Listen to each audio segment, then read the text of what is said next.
un modelo mejor de ese que el que trae ese problema, porque vos has visto que los resultados que salen son bastante exagerados. Exagerados, exactamente. La razón de eso es que el modelo que están planteando es malísimo.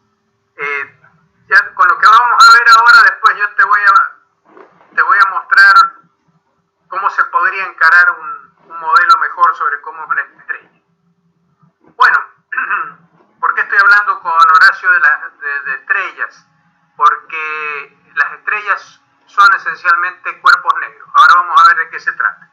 Permítanme entonces que vaya a buscar el archivito donde lo tengo. A ver, ¿no lo he abierto? No. Lo vamos a abrir.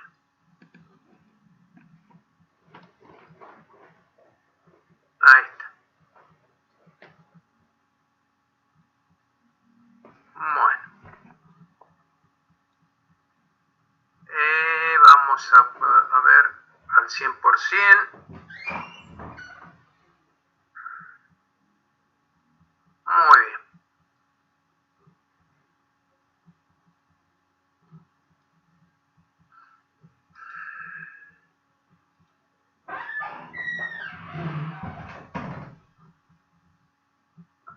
Ahí están viendo el apunte. Les debe haber aparecido. Bueno, yo creo que se los mandé a ustedes.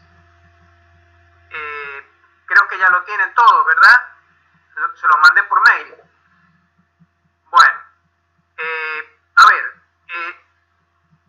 este es un apunte que es muy esquemático. Las primeras partes estas de teoría cuántica no las redacté mucho, están hechos muy esquemáticamente. Así que tengo que ir explicándoles bien de qué se trata esto. A ver, empecemos hablando un poquito de qué es la termodinámica. La termodinámica es la ciencia que estudia todas las propiedades de la materia que están vinculadas al concepto de temperatura. Todas las propiedades que dependan de temperatura, definiendo por temperatura, bueno, todas las características que tiene la ley cero, el equilibrio térmico, definiendo lo que es un termómetro, cómo se realiza un termómetro. Una vez definido el concepto de temperatura, sabemos que la materia tiene propiedades que dependen de temperatura. Todas las propiedades que son dependientes de temperatura son propiedades termodinámicas y deben ser estudiadas con la termodinámica. Uno a veces está acostumbrado a que digamos, la presión y el volumen de los gases, como dependen de temperatura, entonces son el prototipo, podríamos decir así, del sistema termodinámico.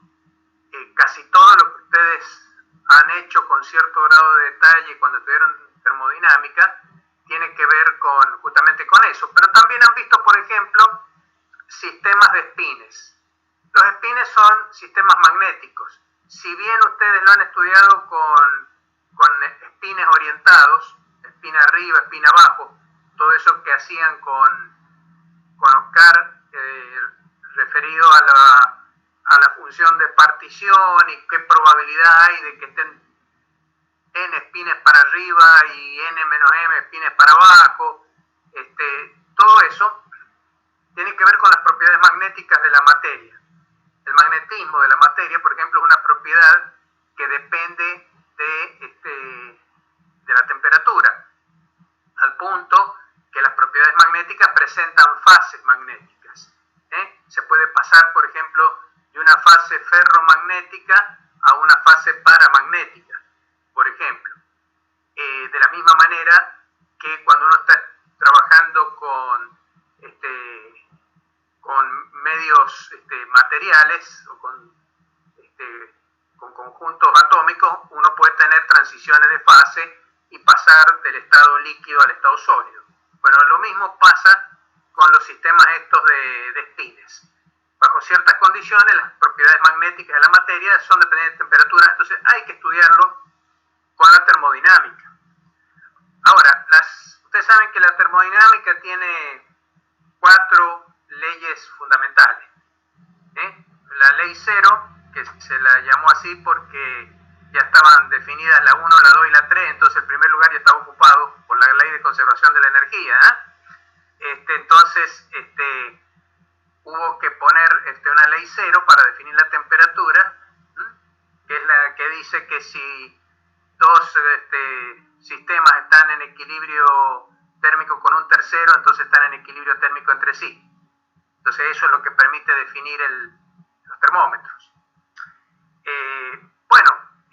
Las leyes de la termodinámica, esas 4, son leyes muy generales. Y como son tan generales, dicen muy poco respecto de un dado sistema físico. Entonces, para poder describir un sistema físico hay que dar lo que se llama una ecuación constitutiva, que normalmente es la ecuación de estado, es lo que se conoce como ecuación de estado. En el caso, por ejemplo, de los gases, en el límite de pocas interacciones entre las moléculas del gas, o entre los átomos del gas, la ecuación de estado, que se llama ecuación de estado del gas ideal, P por B igual a nRT, o NKT, de acuerdo a lo que usen, si usan la constante universal de los gases o si usan la constante Boltzmann. Pero parece que hay gente que está queriendo entrar. No. Les decía, por supuesto, si el gas tiene interacciones entre sus moléculas, ya esa ecuación de estado no sirve para describir ese gas. Entonces los gases reales se describen con otra ecuación de estado. Por ejemplo, una muy clásica es la ecuación de Van der Waals, que la habrán visto escrita en algún lugar, donde el volumen, donde dice P por B, la ecuación de estado de los gases ideales, a P y a B se le agregan ciertos términos, entre paréntesis, que dependen también de B y de P. Entonces lo que queda es una ecuación de estado diferente que describe mejor las propiedades de los gases reales. Se llama ecuación de Van der Waals. Hay otras ecuaciones para los gases reales. La ecuación del virial, por ejemplo, se puede utilizar también, la ecuación de estado del virial, en otras ocasiones, que son correcciones de orden superior en el término de la temperatura, la ecuación de estado. Qué sé yo, hay infinidad. Si ustedes quieren estudiar, por ejemplo, a ver qué propiedades dependen de la temperatura, y concretamente, por ejemplo, la carga eléctrica en una batería que se carga. Por un lado, ustedes saben que la energía térmica y la electricidad están vinculados a través de la ley de Joule. La ley de Joule es la disipación de calor por causa de la resistencia eléctrica de una resistencia.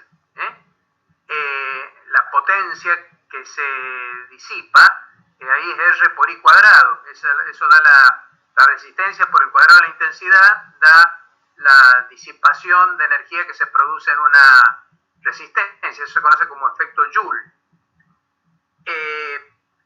La electricidad entonces también está relacionada con la temperatura. Por ejemplo, en la carga de una batería, mientras ustedes están cargando la batería se calienta, y incluso después, cuando entrega también la carga eléctrica, un proceso termodinámico reversible, también si la resistencia eléctrica presenta una disipación, en ese caso la resistencia eléctrica es el equivalente de las fuerzas de fricción en un cilindro con émbolo. Pero la carga y descarga de una batería depende fuertemente de la temperatura. Esa es una de las razones por las cuales cuando en invierno las baterías dejan de producir carga para arrancar un auto, por ejemplo. Bueno, no sé, en las baterías modernas, no sé cómo es, porque ahora todo está hecho por computadora. Pero incluso en las baterías modernas, si ustedes quieren revivir una batería, lo que tienen que hacer es calentar una pava de agua y le echan encima agua hirviendo. Entonces la batería se calienta y le dan arranque al auto y la batería puede entregar carga. ¿Por qué? Porque la carga y descarga de una batería depende de la temperatura. Entonces, también la carga y descarga de una batería hay que estudiarla mediante termodinámica. Hay muchísimos procesos en los cuales la termodinámica se aplica, pero siempre se trata de procesos donde está presente el concepto de temperatura. Cualquier tipo de cosa que dependa de la temperatura tiene que ser estudiado por la termodinámica. Sin ir más lejos, tomen un alambre, no muy finito tampoco, para que lo puedan ver bien, y empiezan a doblarlo y enderezarlo. Lo doblan y lo enderezan, van a ver cómo en el lugar donde se produce el doblado comienza a levantarse la temperatura antes de quebrarse, antes de llegar al punto de ruptura. ¿Por qué se calienta ahí el alambre? Bueno, porque ustedes están haciendo trabajo mecánico de origen microscópico y el alambre también tiene una ecuación de estado que está relacionado con con las constantes elásticas del material, y en ese caso, bueno, hay fuerzas de fricción interna, que son las fuerzas disipativas, digamos, que comienzan a producir ese calor que se produce en el alambre. Bueno, ahora, entre todas esas propiedades, hay una que ya en el siglo pasado le llamaba mucho la atención a la gente, que es el hecho de que el calor está muy relacionado con la luz, con la luminosidad. Eso es algo que se sabe desde muy antiguo. Cualquiera que haya prendido un fuego en la época prehistórica se daba cuenta de que la luz que se producía también estaba íntimamente vinculado a la producción de calor. De hecho, ocurren con la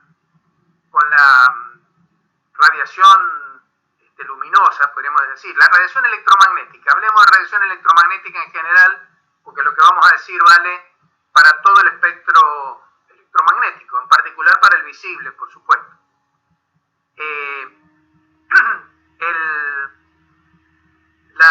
Una de las propiedades que tiene la materia es que cuando absorbe radiación electromagnética se calienta. Por ejemplo, si ustedes colocan un objeto pintado de negro al sol, se va a calentar muchísimo. ¿Por qué? Porque el color negro absorbe la radiación solar. La absorben fuertemente y ¿en qué la transforma? La termina transformando en calor. Esa es la razón por la cual la gente acostumbra a utilizar en invierno ropa de color oscura. En cambio, en verano se prefieren las ropas de color claro, con la idea de que reflejan la luz solar.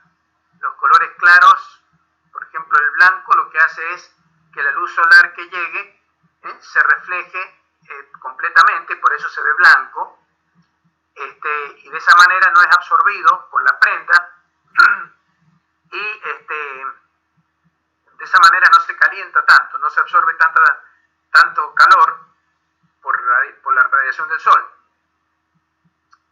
Bueno, entonces es un hecho que las superficies de los cuerpos son capaces de absorber radiación electromagnética. También es cierto que las superficies de los cuerpos son capaces de emitir radiación electromagnética cuando se calientan. Si ustedes colocan un clavo en el horno, en la hornalla de gas de la cocina de ustedes, van a ver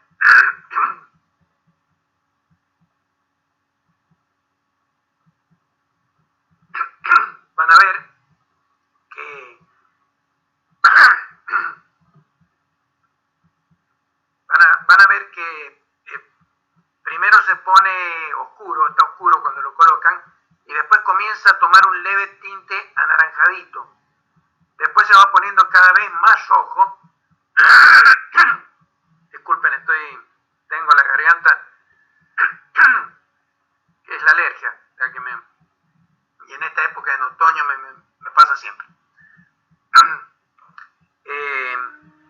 Les decía, se va cambiando de color y puede llegar incluso a ponerse muy brillante, puede llegar a ponerse casi blanco cuando el clavo está muy caliente. Bueno, quiere decir entonces que las superficies de los cuerpos no solo pueden absorber radiación, sino que también pueden emitir radiación electromagnética cuando están calientes. Esa es la manera como iluminan las viejas bombitas de luz, que ya casi no se usan porque ahora las han reemplazado por las LED y por todo ese tipo de sistemas, entonces es difícil ilustrar con eso, pero las bombitas de luz que se usaban en otras épocas tienen adentro un filamento. Bueno, ese filamento emitía luz cuando se calentaba a muy alta temperatura. Esa es la manera de que funcionaban esas lamparitas.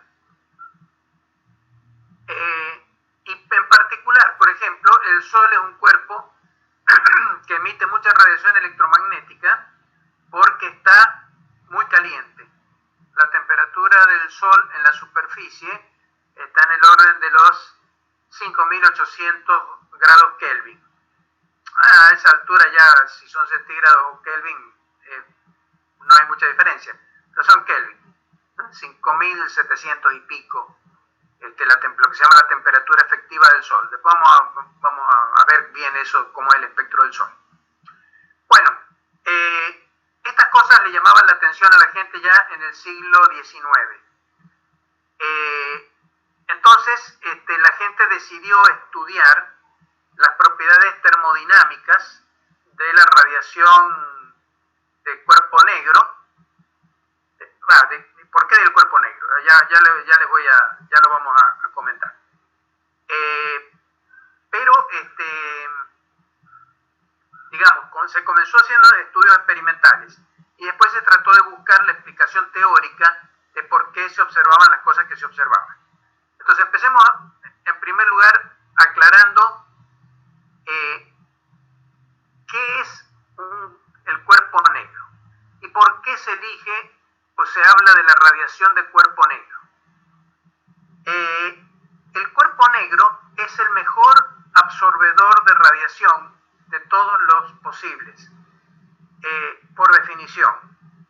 Es un objeto que es capaz de absorber todo tipo de radiación que le llega. Es como si fuera un agujero negro. De hecho, les comenté cuando vimos los agujeros negros, que se comen todo lo que les llega, incluyendo la luz, no dejan salir nada. Bueno, son trampas de radiación electromagnética, la capturan a la radiación electromagnética, no la dejan salir, y entonces como no la dejan salir, se ven negros. Porque el negro, como bien dijo alguien, no es un color, sino que es la ausencia de colores, es la ausencia de todo tipo de luz. Ese es el verdadero negro.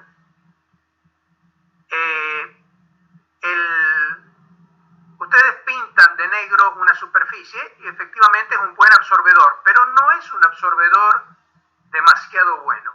Ningún negro que se obtenga con pinturas es totalmente absorbedor de radiación. Sobre todo si lo hacen con esas pinturas tipo esmalte, que suelen ser brillantes. Por más que sea negro el color de ese esmalte, ustedes van a ver que es capaz de reflejar e incluso a veces hasta puede hacer reflexión especular. Especular significa reflexión como un espejo, con las leyes de Snell, se pueden ver imágenes. Ustedes toman una superficie de fórmica negra, por ejemplo, bien pulida, o un granito negro bien pulido, van a ver que lo mismo pueden ver la imagen de una ventana, por ejemplo, iluminada, la van a ver reflejada sobre la losada del mármol o sobre la fórmica. Quiere decir que son absorbedores de radiación, a pesar de que son negros, pero no son perfectos. ¿Cómo se realiza un absorbedor perfecto de radiación? Bueno, eso es lo primero que está dibujado acá en este apunte. Esto que ustedes tienen acá es una pared, y en la pared se ha hecho un agujerito y en el interior hay una cavidad. Si quieren, la cavidad la pueden pintar toda adentro de negro. Si no, no es necesario. Pero fíjense qué es lo que pasa con un rayo de luz, y supónganse que ese rayo de luz tuviera reflexión especular, es decir, como si se estuviera reflejando en un espejo. O sea, siguiendo la ley de Snell, formando con la normal a la superficie ángulos iguales entre incidencia y reflexión. Entonces acá viene la luz, se refleja al final, se absorbe un poquito, porque acá hay un color, esto está pintado de negro, otra parte se refleja, pero toca en otra parte de la cavidad, ahí también se absorbe otro poquito, se refleja, se absorbe otro poquito, se refleja. Fíjense cómo va siguiendo la trayectoria donde cada vez se absorbe más, hasta que finalmente la radiación es totalmente absorbida en el interior de este objeto. Este objeto captura cualquier radiación provenga de la dirección que provenga. Ese agujerito en una cavidad, por eso también a la radiación de cuerpo negro la van a ver bajo el nombre de radiación de cavidad, porque el cuerpo negro se realiza mediante una trampa de radiación con una cavidad como esa que ustedes tienen ahí dibujada. Bueno, este es el mejor absorbedor de todos y por eso la superficie del agujero se ve negra. Si tienen dudas respecto de esto, hagan la siguiente prueba. Cierren bien las ventanas de una habitación, cierren la puerta e intenten ver algo hacia adentro por el ojo de la cerradura.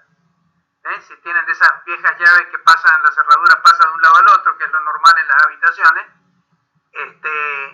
van a ver que no pueden ver absolutamente nada, porque el ojo de la cerradura ahí es como el agujerito ese, es una trampa de radiación, y entonces no sale ningún tipo de radiación del interior de la habitación. Esto es cierto en la medida en que estemos a baja temperatura. Ahora, si calentamos el cuerpo negro, o sea, esta pared, la pared que contiene el cuerpo a la cavidad, la comenzamos a calentar, esa cavidad va a empezar a emitir radiación. Se va poniendo primero anaranjadito, después rojo, después se puede poner hasta casi blanco.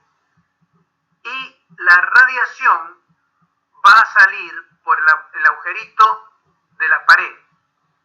Y sale en todas direcciones, preponderantemente hacia adelante, pero también van a haber partes de ellas que van a salir hacia los costados, que tienen un camino de inclinación, así.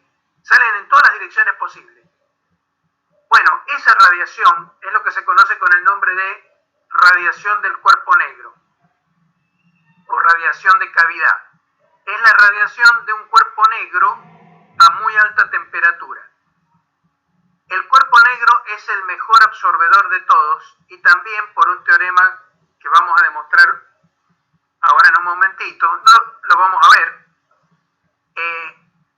El mejor absorbedor en baja temperatura es el mejor emisor a alta temperatura. Quiere decir entonces que el cuerpo negro es el mejor emisor de todos los emisores de radiación electromagnética cuando está a una temperatura. Y por supuesto también es el mejor absorbedor. Por eso yo les decía a ustedes, aunque parezca increíble, el Sol es un cuerpo negro. Ustedes me dirán, pero ¿cómo? Si brilla muchísimo. Miren, brilla porque es un cuerpo negro, pero caliente a 5.700, 5.800 grados de temperatura. Entonces está emitiendo radiación desde la capa donde la densidad del gas que hay en el Sol. Acuérdense que el Sol no tiene una superficie definida, no es como un planeta.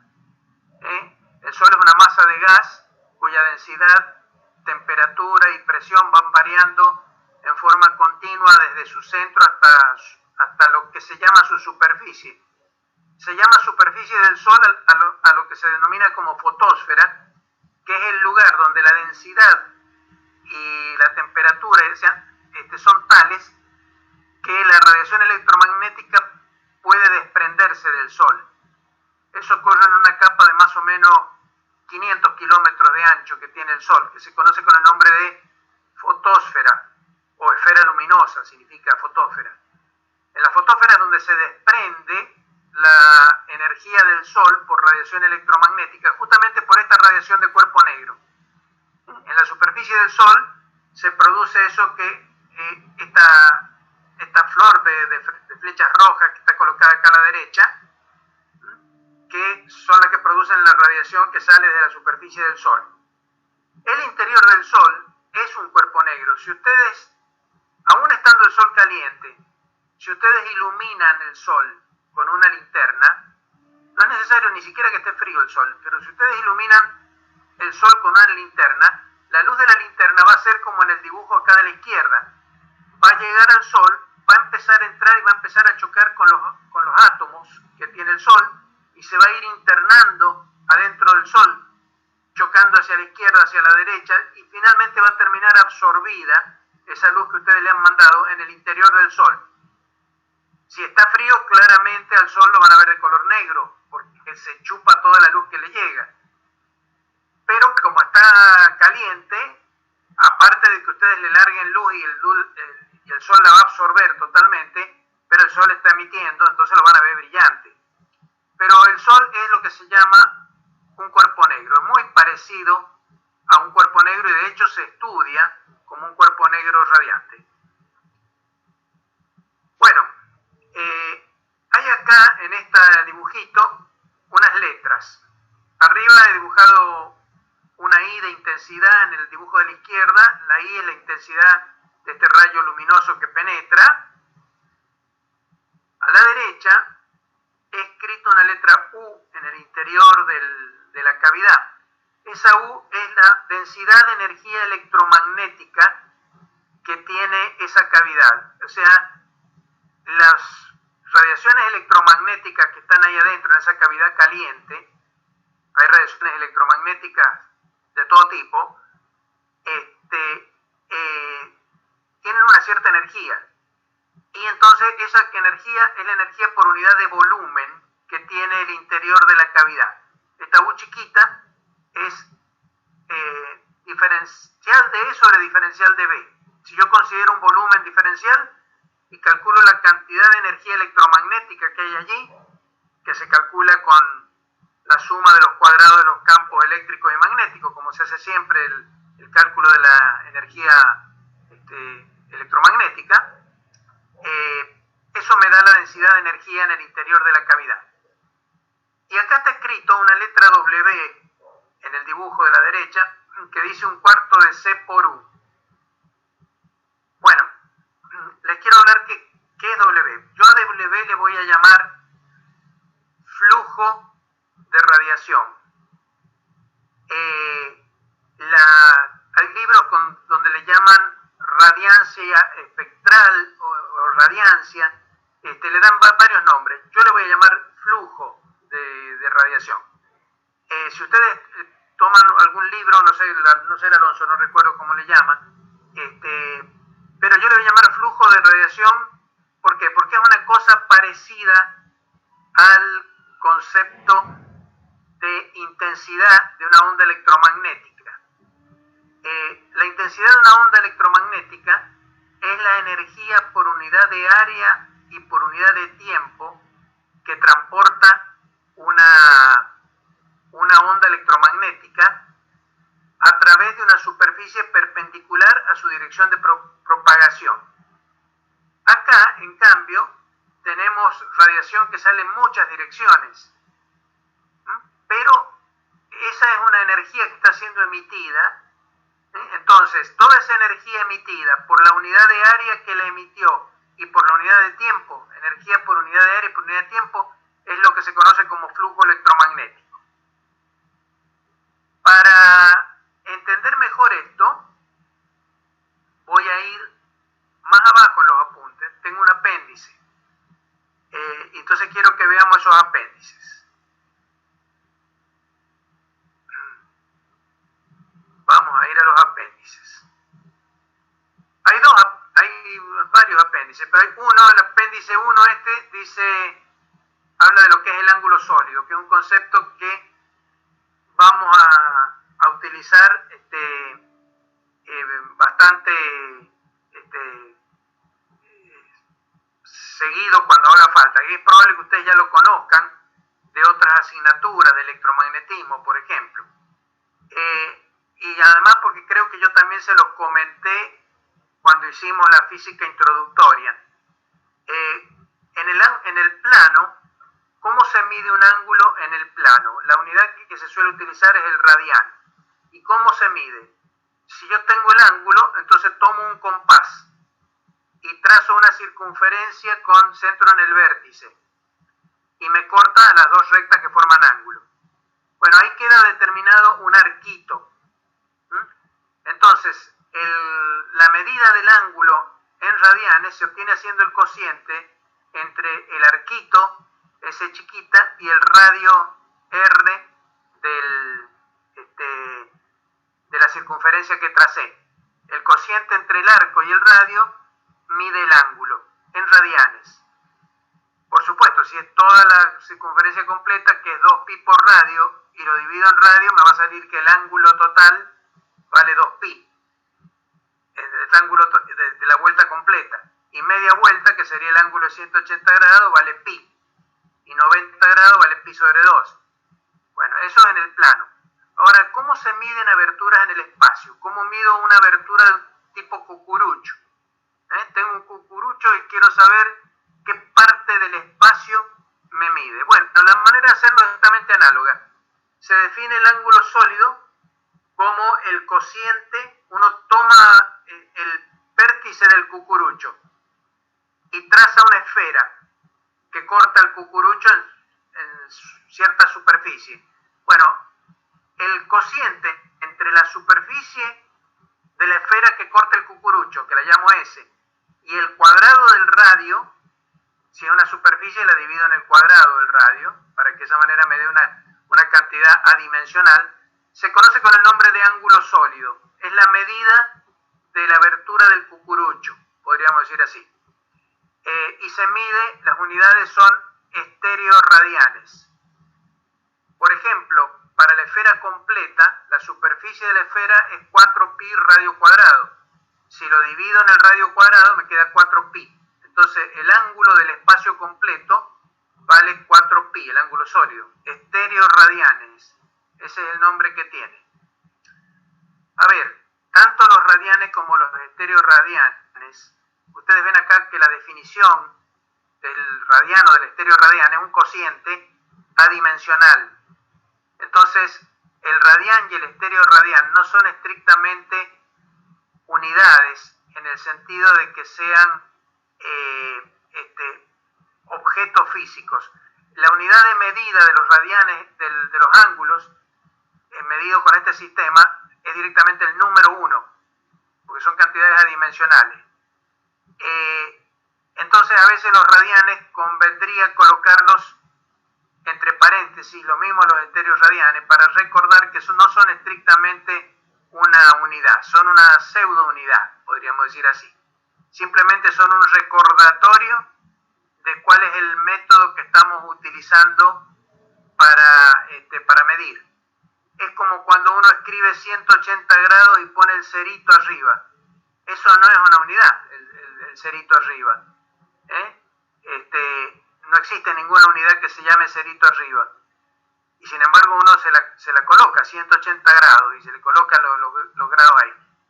¿Qué es lo que hace eso? Nada más que recordar que estamos utilizando el sistema de unidades sexagesimal para medir ángulos. Bueno, el ángulo sólido diferencial, podríamos decir, elemental del espacio, se obtiene tomando un elemento, uno toma una esfera de radio R y entonces busca la superficie de un pequeño, digamos así, no es rectangulito, sino que está formado por dos paralelos y dos meridianos sobre la esfera que están muy próximos uno de otro, donde las coordenadas polares esféricas varían diferencialmente. Por ejemplo, acá tenemos un elemento de área sobre la esfera que está comprendida entre el ángulo azimutal phi y phi más diferencial de phi, y con un ángulo cenital θ y tita más diferencial de tita. Bueno, ese elementito de superficie, si ustedes analizan cuidadosamente la geometría, van a ver que siempre usando el sistema de radianes, van a ver que uno de los lados vale R por diferencial de tita y el otro lado corresponde al giro alrededor del eje Z, vale R seno de tita, que es fíjense que hay un triángulo rectángulo marcado sobre el eje Z, acá lo van a ver en la parte, digamos, de más arriba, está marcado el angulito recto visto en perspectiva, y entonces se forma un triángulo rectángulo y el radio de giro ahí es el radio R proyectado con el seno de tita, porque es el cateto opuesto al triángulo ese. Entonces, ese radio de giro, que vale R seno de tita por diferencial de phi, me da el otro ladito de esa superficie. Entonces, el área de esa superficie, el producto de los dos laditos, me da R cuadrado seno de tita, y bueno. Y entonces el ángulo sólido que abarca ese conito diferencial es el cociente entre ese área y R cuadrado, y entonces resulta que es el seno de tita y diferencial de phi. Ese es el elemento de ángulo sólido en el espacio tridimensional. Bueno, eso lo aclaro simplemente para que más adelante lo usemos. Ahora quiero verles la distinción SW que escribí más arriba y ver cómo se relaciona con la intensidad de una radiación electromagnética. La intensidad de la radiación electromagnética se define, acá está a la izquierda. Acá tienen una onda electromagnética, no está dibujado como una onda, pero es una onda plana, infinita, y tiene una cierta densidad de energía.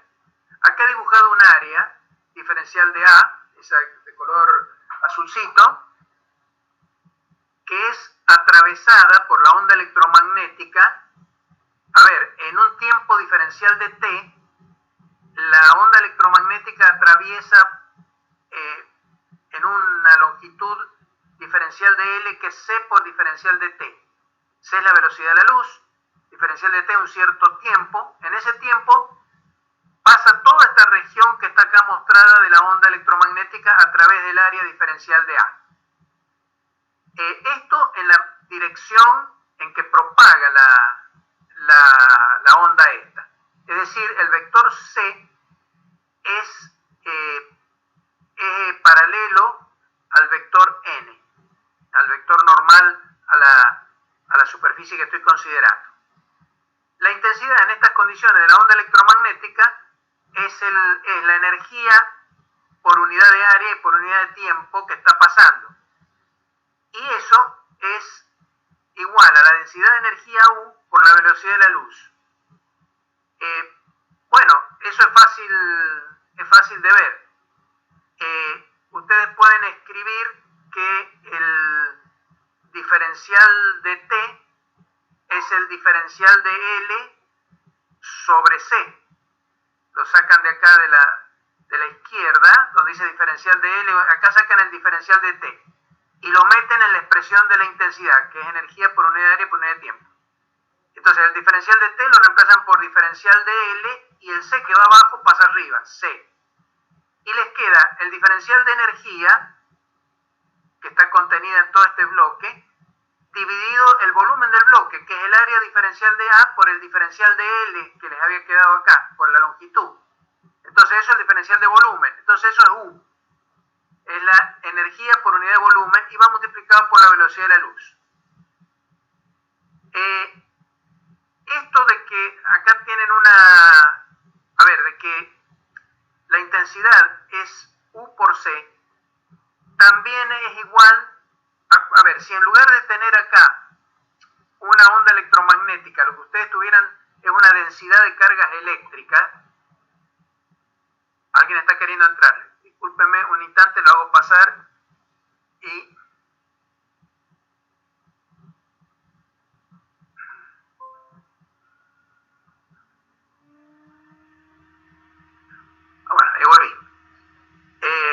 decía,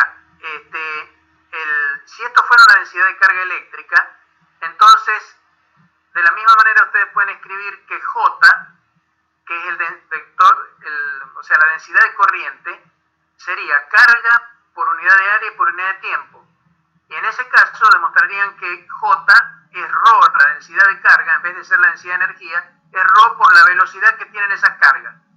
Si es un cable eléctrico, por ejemplo, sería lo que se llama velocidad de arrastre, que sería unos pocos centímetros por segundo. Entonces, la densidad de carga eléctrica, de corriente eléctrica en un cable, es la densidad de carga eléctrica multiplicada por la velocidad con que se mueve. Eso es cierto para cualquier propagación de cualquier cantidad masiva. Por ejemplo, en hidrodinámica, ustedes pueden tener interés en conocer lo que se llama el flujo másico, saber cuántos kilos de masa pasan por unidad de tiempo. Entonces, directamente va a ser la densidad de masa, en vez de U, que es la densidad de energía, la densidad de masa, delta, llámenle, por la velocidad con que se está moviendo esa masa. Y eso les da directamente el flujo másico. Bueno, esto es cierto para cualquier cantidad que propague. Acá, en una onda electromagnética, lo que propaga es la densidad de energía que tiene la onda, que tiene una cierta densidad y que se mueve con la velocidad de la luz. Entonces, la intensidad, que es energía por unidad de área y por unidad de tiempo, es U por C. Bueno, ahora bien, ¿qué pasa? Si en lugar de considerar yo que el área que estoy usando para definir la intensidad es este área perpendicular a la dirección de propagación, o sea que el vector del correspondiente a ese área, este versor n, es paralelo a la velocidad c. Si en lugar de eso yo considero este área verde que está acá, entonces ustedes ven acá que si pueden definir, si quieren ustedes, el flujo de radiación electromagnética para la misma onda plana, esta es la misma onda plana que teníamos recién, es una única onda, pero pueden intentar ver cuánta energía atraviesa ahora la superficie esta inclinada a prima por unidad de tiempo. Entonces ver qué energía pasa sobre esa superficie por unidad de área prima y por unidad de tiempo. Es más o menos fácil ver por la geometría que el área prima es el área A, azul, dividida en el coseno de tita. Entonces ustedes pueden escribirlo como diferencial de A sobre coseno de tita que pasa arriba. Y lo que les queda es la energía por la unidad de área A respecto al tiempo, que es lo que habíamos llamado intensidad, y multiplicado por el coseno de tita. Eso es lo que se denomina flujo de energía. El flujo de energía es el flujo de radiación, de energía de radiación, es determinante, por ejemplo, en las diferencias térmicas que hay entre el ecuador del planeta Tierra y los polos. ¿Por qué? Porque aunque la intensidad del Sol es la misma cuando brilla sobre el ecuador que sobre el polo, sobre el ecuador está cayendo perpendicularmente, es decir, está como en la condición acá de la izquierda. En cambio, sobre el polo cae sobre áreas que están muy inclinadas. Entonces, la misma radiación se distribuye sobre una superficie mucho más grande. Entonces, el flujo de radiación puede llegar incluso a ser cero si θ vale 90 grados. Es decir, si la superficie es horizontal, entonces no hay ninguna radiación que la atraviese. Él pasa directamente de largo, la radiación. Si tiene una leve inclinación, entonces hay una pequeña cantidad de radiación que está llegando a esa superficie. Este es el concepto de flujo electromagnético. Es parecido al de intensidad, pero contempla la posibilidad de que la radiación pase a través de una superficie o llegue a través de una superficie formando un ángulo que no sea el normal a la superficie, sino que esté formando un ángulo. A ver, quiero saber si alguien ha entendido esto o si tiene dudas respecto de esto. O sea, la misma intensidad puede producir diversos flujos. La misma intensidad del Sol produce un flujo más intenso. El flujo igual a la intensidad del Sol, prácticamente donde cae verticalmente, en el ecuador. Pero en los polos donde el Sol, digamos, llega con inclinación, entonces la radiación se distribuye sobre superficies mayores y entonces calienta mucho menos, a pesar de que es la misma intensidad. Quiero saber si les ha quedado claro. Si hay alguien que tiene alguna duda, por favor, pregúnteme ahora antes que sigamos.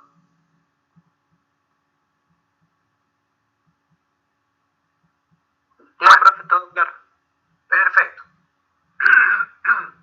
Bueno, acá está dicho eso.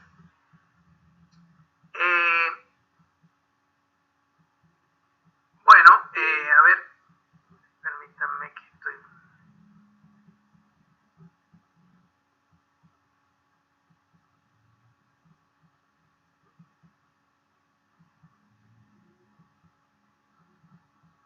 tratando de, bueno, de correr un poquito esto.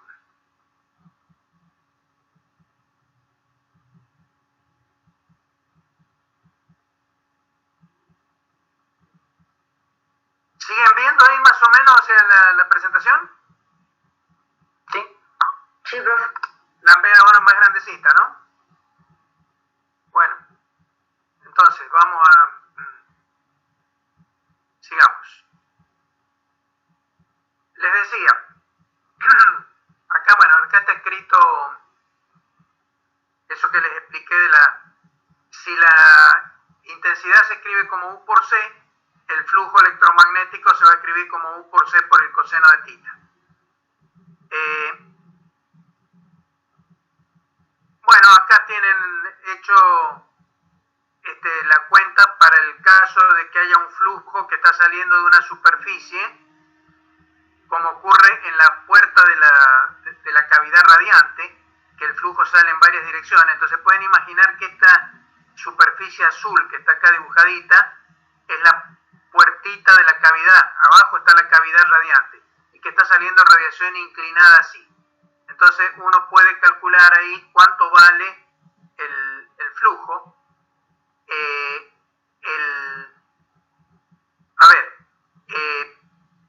La intensidad de radiación I en una dada dirección es U por C.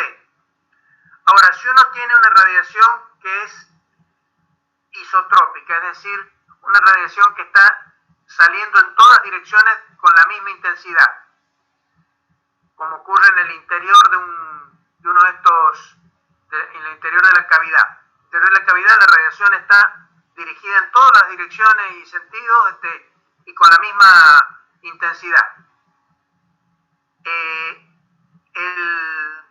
La intensidad de una radiación en una dada dirección es U por C. Ahora, ¿cuánto vale la densidad de energía U en esa dirección?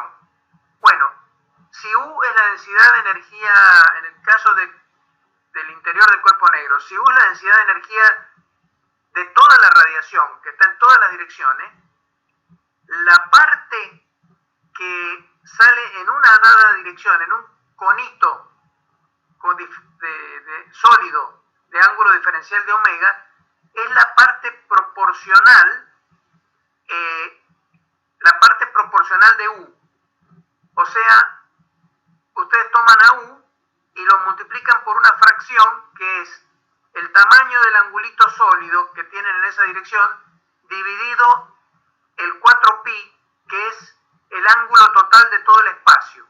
Quiere decir entonces que de la densidad de energía U que está contribuyendo a toda la densidad de energía en la cavidad, la parte que está saliendo dentro de un conito en esa dirección es el tamaño del conito, que es el diferencial de omega dividido en 4pi, que es el ángulo sólido total. Esa es una fracción de U. Esa U es la U que sale en esa dirección. Entonces tiene que ir multiplicado para dar el flujo, tiene que ir por C, por la velocidad de la luz, y por el coseno de tita, porque es un flujo que va en la dirección tita. Entonces ese es el diferencial de flujo en una dada dirección a la salida, a la boca del agujero del cuerpo negro.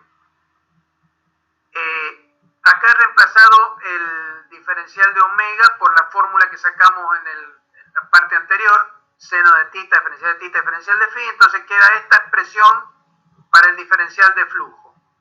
Si uno quiere calcular el flujo total que sale por la boca, entonces lo que tiene que hacer es integrar este diferencial de flujo entre qué ángulos. Acá está hecha la integral. Hay que integrarlo para el ángulo phi en la vuelta completa, entre 0 y 2pi. Y para el ángulo tita, entre 0 y pi sobre 2. Es decir, en el semiespacio superior. Phi a la vuelta completa y tita variando entre el eje Z y el plano XY, 90 grados. Entonces, si ustedes hacen esa integral con estos ángulos, la integral doble, la integral en phi es muy fácil, da 2pi directamente, y lo otro queda una integral en tita que es fácil de resolver también, acá está hecho, y resulta que el flujo para una radiación con una densidad de energía isotrópica vale 1/4 de C por U. Bueno, dicho esto, con estos dos apéndices yo puedo volver al principio y mostrarles por qué puse acá que W es 1/4 de C por U. Acá el flujo electromagnético, la energía por unidad de área y por unidad de tiempo que está saliendo en cualquier dirección desde la boca del cuerpo negro, vale 1/4 de C por U, donde U es la densidad de energía, la densidad volumétrica de energía en el interior del cuerpo negro. Entonces esta formulita me vincula a la densidad de energía en el interior del cuerpo negro con el flujo de radiación, con la energía emitida por unidad de área y por unidad de tiempo en todas las direcciones.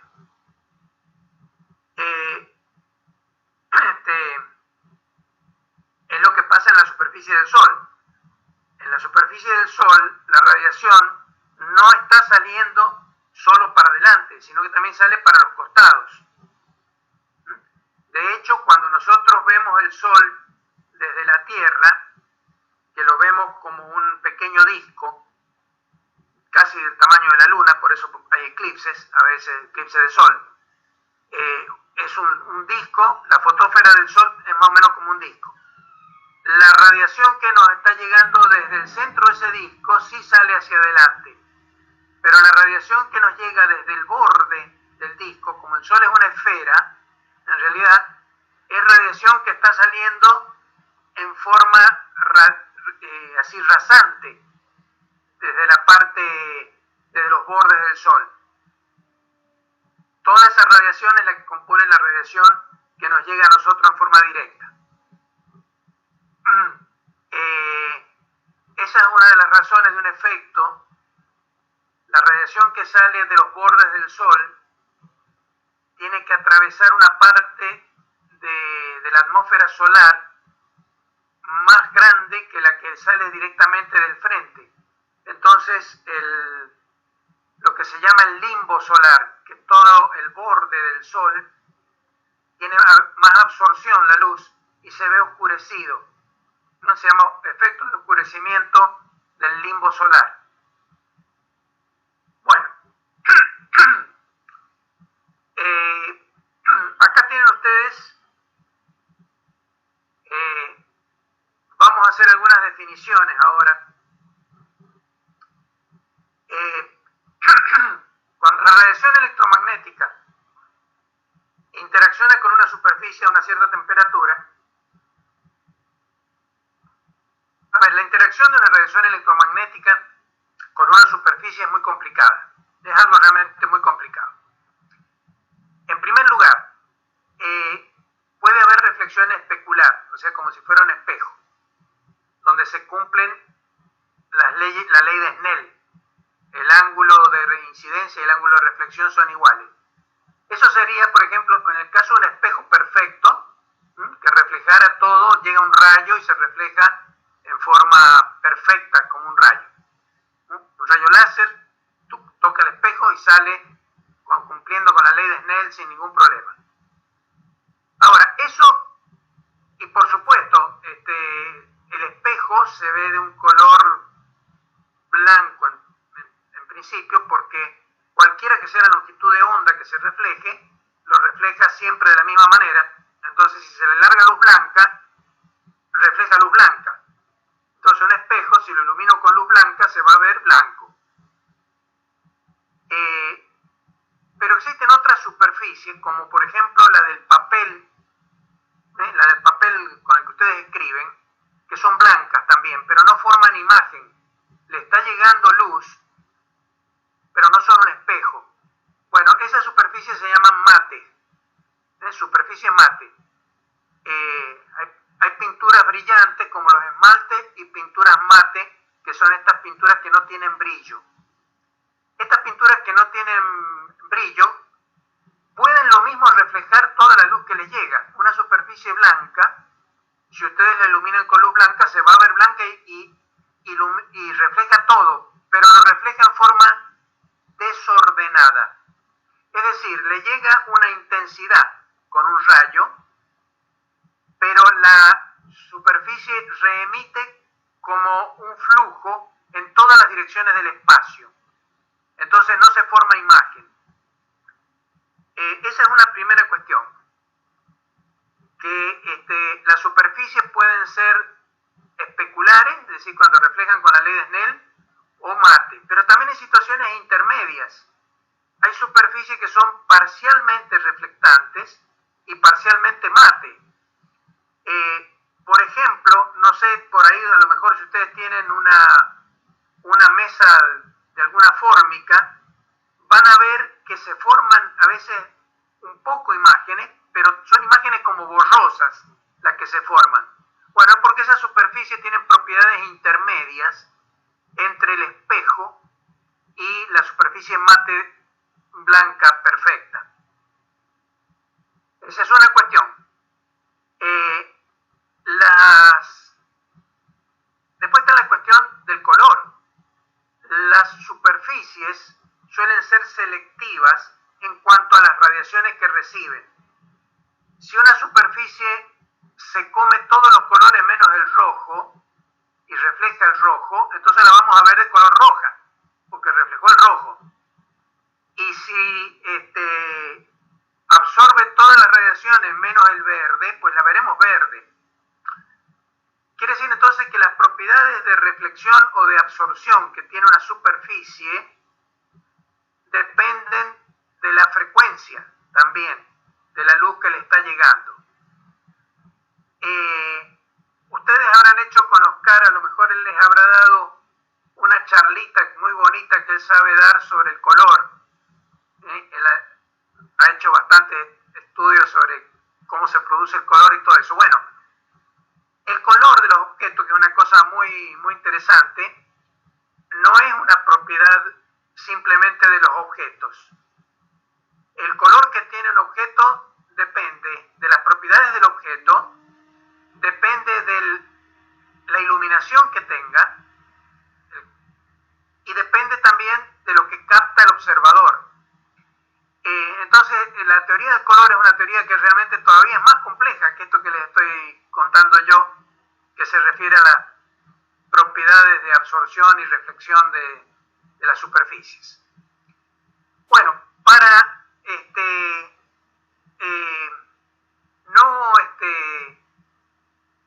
no seguir ahondando en esto, desde ya les digo, la teoría de la radiación electromagnética completa es una cosa muy, muy complicada y difícil, tiene muchas aristas y muchos detalles.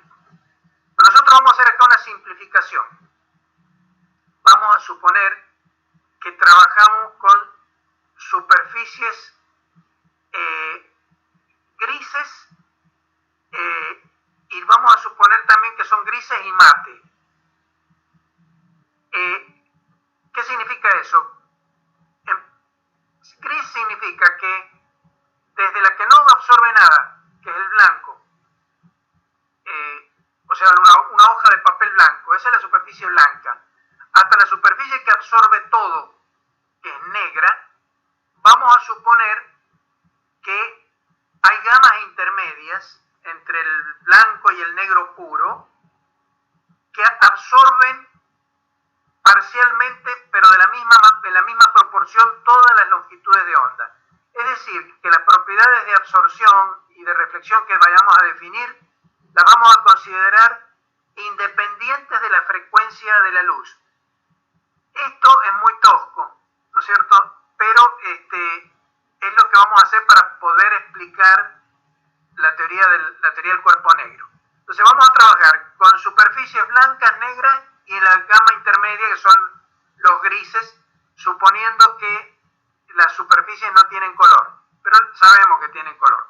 Pero ya vamos a ver después cómo podemos intentar reintroducir el tema. Hay ciertas propiedades de interacción entre una superficie y a una temperatura T y la radiación electromagnética. Esas propiedades, hasta acá están dicho que son, se llaman reflectividad, ρ, tiene que ver obviamente con lo que refleja la superficie. Por ejemplo, si una superficie blanca, la reflectividad va a ser alta. Si una superficie negra, la reflectividad va a ser baja. La absortividad, alfa, a ver, una superficie blanca tiene baja absortividad, porque absorbe poco, y una superficie negra va a tener alta absortividad. Y hay otra cosa que se llama emisividad, que es una medida de cuánto emite una superficie al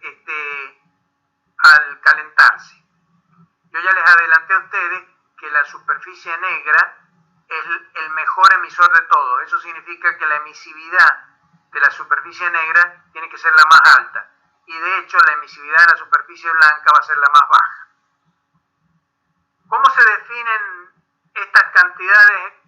Esas cantidades se definen en función de los flujos de radiación que le llegan a la superficie. Acá están las definiciones. En primer lugar, estoy recordando algunos conceptos que ustedes ya lo saben por el electromagnetismo, que lambda por nu, para una onda electromagnética, el producto de la longitud de onda por la frecuencia, o si quieren, lambda sobre el período, es igual a la velocidad de la onda, que es la velocidad de la luz.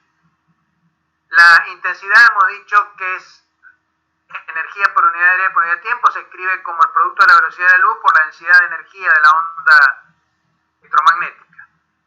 El flujo que se produce sobre una superficie es la suma de todas las intensidades que le están llegando, cada una multiplicada por el coseno del ángulo con que está llegando. Entonces, esa cantidad llamada flujo, hemos dicho que en el caso de la radiación de cuerpo negro es 1/4 de C por U. Fíjense ustedes que más o menos podrían decir, fíjense, la intensidad es C por U. Entonces acá tienen C por U, que es la intensidad. El 1/4, que aparece adelante, viene a ser como una especie de valor promedio del coseno de tita para todas las direcciones posibles. Hacia adelante, el coseno de tita vale 1 y hacia los costados vale 0. Entonces, entre 0 y 1, el valor promedio del coseno de tita, cuando la intensidad de la radiación es la misma en todas las direcciones, es 1/4. Bueno, ¿cómo se define? Esta es la manera como definimos el flujo sobre una superficie cualquiera, el flujo electromagnético. Se define la reflectividad como el cociente entre el flujo reflejado y el flujo incidente. A ver, podríamos hacerlo también con las intensidades. Si tomamos un flujo que tenga una sola intensidad, una sola onda electromagnética, la reflectividad sería el cociente entre la intensidad de la onda reflejada y la intensidad de la onda incidente. Es qué parte de energía se refleja respecto de lo que le llega a la superficie. Rho entonces mide el cociente entre estos dos flujos. La absortividad es el cociente entre el flujo absorbido y el flujo incidente.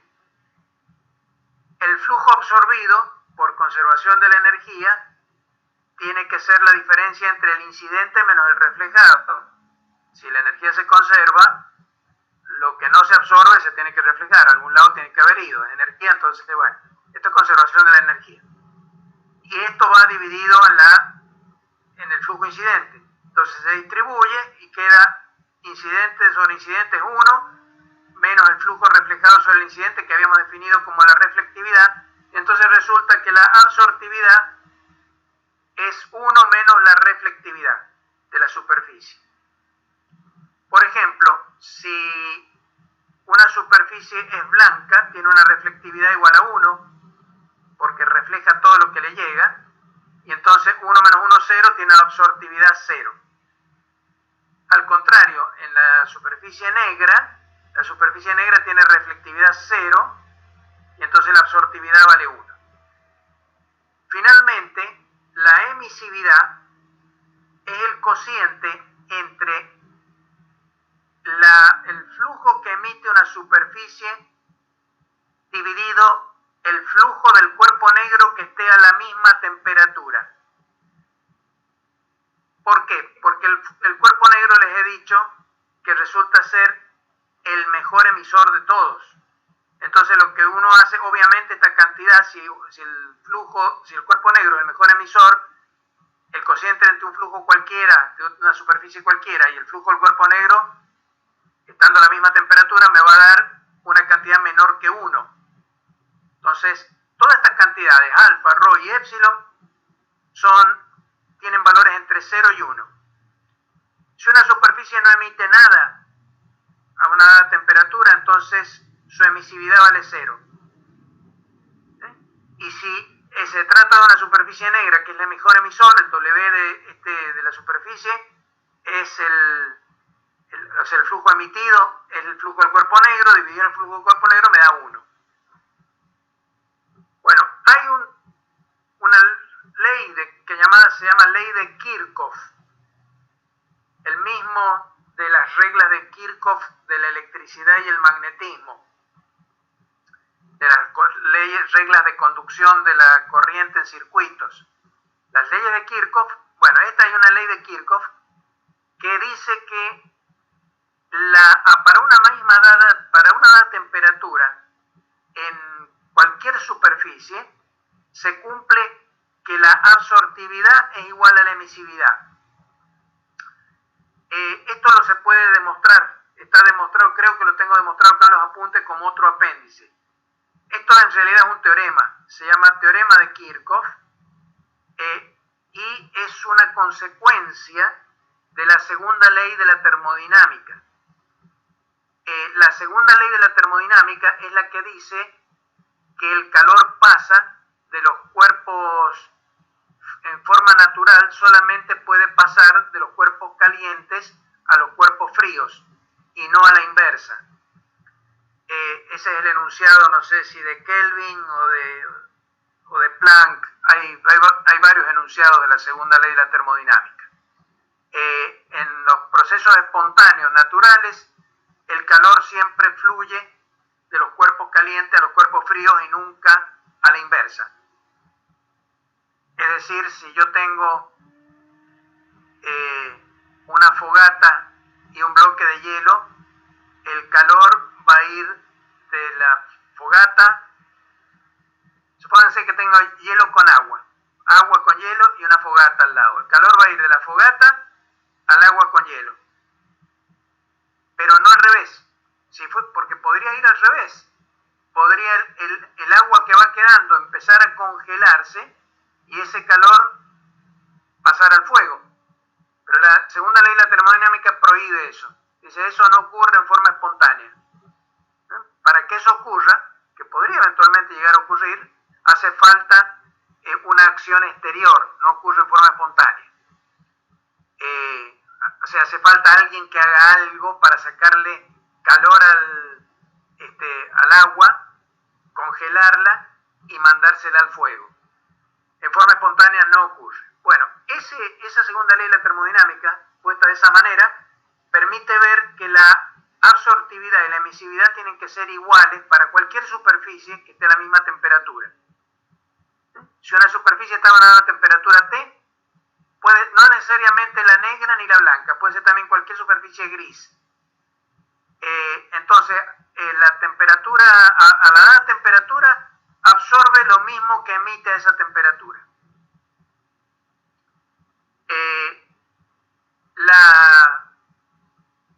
¿Cómo se...? Eso, bueno, pues si queremos, a ver si veamos si está en la parte final, si lo tengo. Ángulo sólido. Acá está, el teorema de Kirchhoff, acá lo tienen. ¿Ven? Se basa en el segundo principio de la termodinámica. Ustedes consideran, por ejemplo, acá está dicho, el calor fluye espontáneamente solo de una fuente caliente a la fuente fría. Entonces, ustedes tienen un cuerpo cualquiera, el cuerpo gris, por eso lo he dibujado gris, a temperatura T colocado dentro de una cavidad y se ha logrado el equilibrio térmico, están en la misma temperatura T. Entonces, este cuerpo no puede estar, su superficie no puede estar emitiendo más radiación que la que absorbe, porque si así fuera, entonces este cuerpo se estaría enfriando y resulta que estaría emitiendo radiación siendo más frío que la parte exterior de la cavidad. Tampoco puede ser que esté absorbiendo más de lo que emite, porque si absorbe más de lo que emite, entonces se va a calentar y entonces vamos a tener que la cavidad está transportando calor hacia un cuerpo que está más caliente que ella. Entonces, eso no puede ser. Entonces, eso es lo que está dicho acá, lo que está demostrado acá. El flujo absorbido por este cuerpo es el coeficiente de absorción por el flujo que le incide. Por supuesto, como estamos en el interior de una cavidad, es la radiación de cuerpo negro, porque la cavidad, le hemos dicho que es la radiación de cavidad, la radiación de cuerpo negro. Entonces, es este flujo incidente es el flujo de cuerpo negro. Por otra parte, lo que se emite, por definición de lo que es la emisividad por el flujo de cuerpo negro. Como tiene que haber equilibrio para que no empiece a pasar calor de un cuerpo frío a un cuerpo caliente, entonces lo que se absorbe y lo que se emite tienen que ser iguales. Entonces igualo estas dos expresiones. Tengo esto, en ambas aparece el W del cuerpo negro, que lo puedo sacar porque es el mismo, y me queda que la absortividad es igual a la emisividad. Entonces sale esta propiedad importantísima. A una dada temperatura, el mejor absorbedor es también el mejor emisor. El mejor absorbedor es el cuerpo negro. Y el peor absorbedor es el peor emisor, que es el cuerpo blanco o plateado. A ver, hablemos sobre esto. Ustedes habrán visto alguna vez que los termos se hacen metálicos o bien se hacen de vidrio metalizado. Los viejos termos que eran solamente de vidrio, los Lumilagro, todo eso, todavía se hacen de vidrio. Son una botella con pared doble. El nombre técnico que tiene es vaso de Dewar. Dewar era un químico que inventó esos vasos para conservar la temperatura. ¿Cómo conserva la temperatura el termo? Bueno, es una botella de doble capa donde se hace vacío entre medio. Al hacer vacío se elimina la transferencia de calor por conducción a través del aire y también por convección, porque no hay más posibilidad de movimiento de aire en el interior, pero está subsistiendo la transmisión por radiación.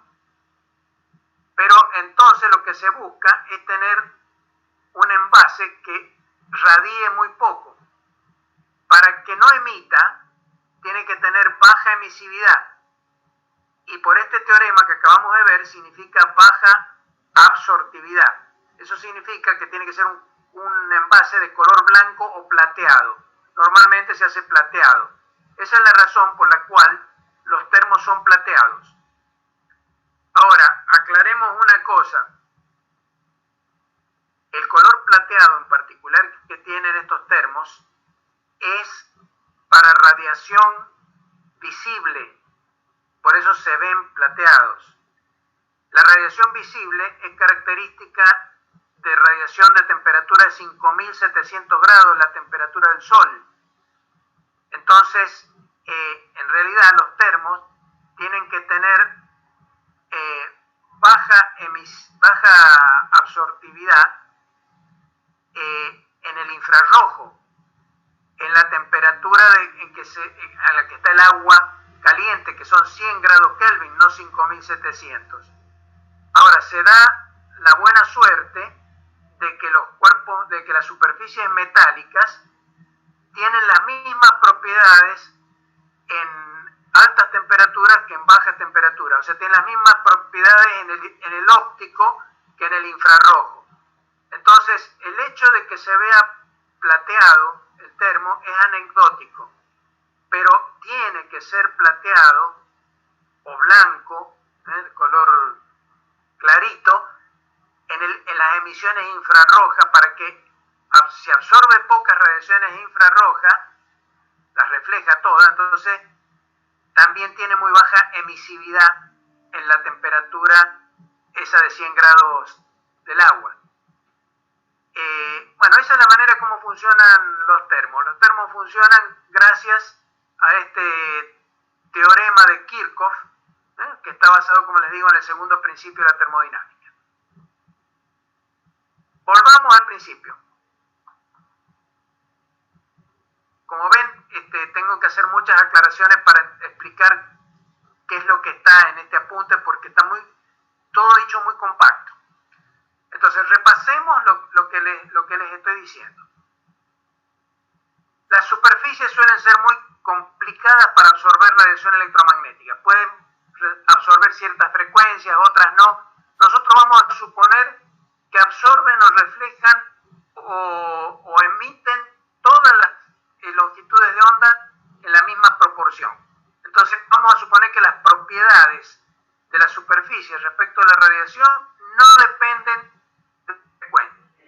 Toda simplificación. Vamos a hablar de superficie blanca, negra o grises entre medio. Dicho eso, el cuerpo que sirve de referencia para estudiar estas propiedades es el cuerpo negro, que es una trampa de radiación hecha en una cavidad, se llama radiación de cavidad. Cuando está frío, no emite radiación y se come todo lo que le llega y se ve negro, negro, negro. Ahora, cuando se calienta, se pone brillante, el interior del horno empieza a brillar y emite radiación electromagnética, emite en forma de un flujo electromagnético que vale 1/4 de C por U, donde C velocidad de la luz y U la densidad de energía por unidad de volumen adentro de la cavidad. También es fácil demostrar por la segunda ley de la termodinámica que esta densidad de energía tiene que ser uniforme en el interior de toda la cavidad, es decir, no varía punto a punto. Una vez que se establece el equilibrio térmico a una dada temperatura, la densidad de energía U esta es uniforme en todo el interior de la cavidad. De hecho, cuando uno hace un agujerito acá y saca la muestra esta de radiación que saca a la derecha para estudiarla, está perturbando el interior de la cavidad.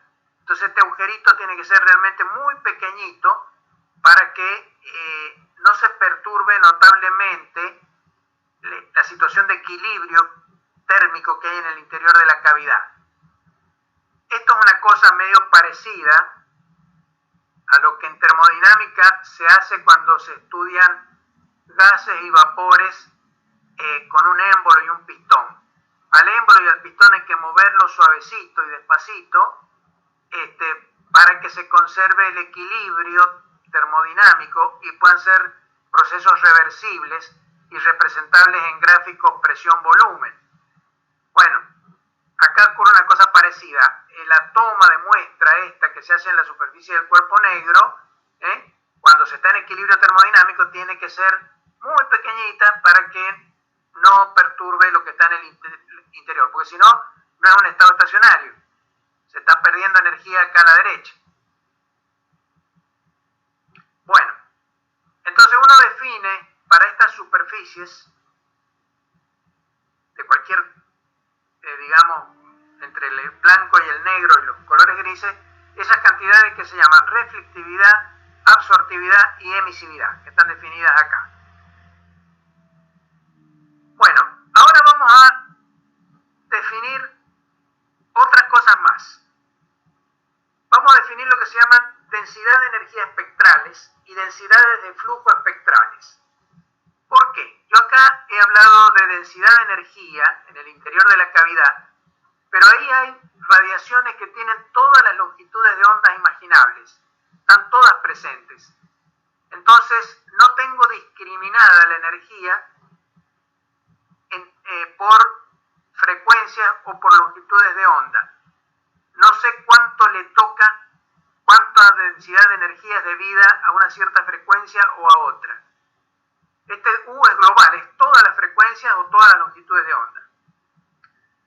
Entonces, si yo tengo el espectro electromagnético que está dibujado acá abajo, fíjense, aparece el visible, que corre entre el rojo y el violeta, van creciendo las frecuencias hacia la derecha, desde el infrarrojo, desde el rojo al violeta, y disminuyendo las longitudes de onda del violeta al rojo. Perdón, aumentando la longitud de onda del violeta al rojo, en el sentido inverso. ¿Eso por qué? Porque lambda y nu son variables inversas una respecto de la otra. Por esta relación que está acá arriba, lambda por nu igual a c. Entonces son inversas. Cuando una crece, la otra disminuye porque tienen que dar siempre c, que es la velocidad de la luz, que es constante. Entonces este es el espectro electromagnético. Acá ustedes tienen representado el visible, el infrarrojo, el ultravioleta, rayos X, los rayos gamma, las microondas, las ondas de TV, las ondas de radio de amplitud modulada, en fin, todas las ondas electromagnéticas que pueden imaginar caben acá dentro. Bueno, entonces todas estas ondas están contenidas en el interior de la cavidad del cuerpo negro. El cuerpo negro emite en el visible, en el infrarrojo, en el ultravioleta, rayos X, emite todo. Por supuesto, si está calentado poco, emitirá más en el infrarrojo. Si está calentado mucho, emitirá en el ultravioleta. Eso ustedes van a estudiar en astronomía, diferentes tipos de estrellas. Incluso las van a clasificar y caracterizar mediante un diagrama que se llama diagrama de Hertzsprung-Russell, que es una especie de diagrama de fase donde colocan brillo, intensidad de las estrellas, temperatura, y se clasifican las estrellas ahí adentro. Bueno, ahí van a ver ustedes que hay algunas estrellas que son más frías, entonces se ven de color rojizo, y hay otras estrellas que son muy calientes y que se ven de color blanco azulado, casi azules se ven. En el cielo, si ustedes tienen la oportunidad de ver la constelación de Orión, que está formado, lo más visible de la constelación de Orión, no lo más visible, sino lo más característico, son las Tres Marías. Las Tres Marías las pueden ver, ahora ya en esta época ya no, porque se empiezan a poner, pero en verano se ven claritas las Tres Marías. Bueno, y van a ver que perpendicularmente a las Tres Marías, de un lado y del otro, más o menos a la misma distancia, hay dos estrellas. Una es una estrella blanca azulada, Rigel, estrella de alta temperatura, y en el otro lado hay una gigante roja que se llama Betelgeuse, que la van a ver que es de color rojizo, a simple vista se ve, que es una estrella que tiene baja temperatura de superficie, y a pesar de que es gigante, y por eso se ve de color más rojito.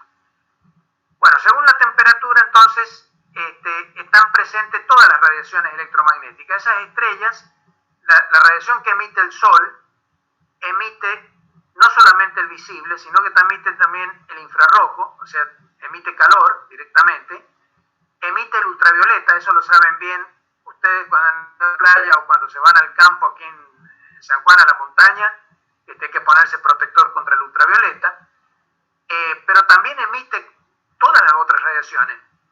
Hay radiaciones X, por ejemplo, e incluso rayos gamma. En el Sol se están produciendo reacciones nucleares que están produciendo rayos gamma y consiguen llegar a la Tierra. Y también están emitiendo ondas de radio. El Sol emite ondas de radio, ondas microondas, todo tipo de ondas. Es un cuerpo negro que está emitiendo todas las longitudes de onda. Entonces ustedes tomen en el espectro tomen lo que se llama una pequeña banda. Una banda es un conjunto de longitudes de onda. Una banda que vaya entre lambda y lambda más diferencial de lambda, o si quieren entre nu y nu más diferencial de nu. Lo ven escrito abajo de la línea de lambda y arriba de la línea de nu. Ustedes notarán que el diferencial de lambda está a la derecha y el diferencial de nu también a la derecha. Quiere decir, el diferencial de nu es positivo, tiene que ser positivo porque nu va creciendo hacia la derecha, pero el diferencial de lambda, y eso está puesto acá explícitamente, es negativo. El diferencial de lambda es menor que 0 si el diferencial de nu es positivo. Eso hay que tomarlo en cuenta. Eso sale fácil si ustedes calculan la derivada de lambda respecto de nu con la fórmula de lambda por nu igual a c. Pasen el nu dividiendo, entonces el diferencial de lambda es igual a menos c sobre nu cuadrado diferencial de nu. Entonces aparece un signo menos, porque el nu está abajo, va como menos 1. Cuando lo derivo bajo el menos 1, entonces me aparece un signo menos.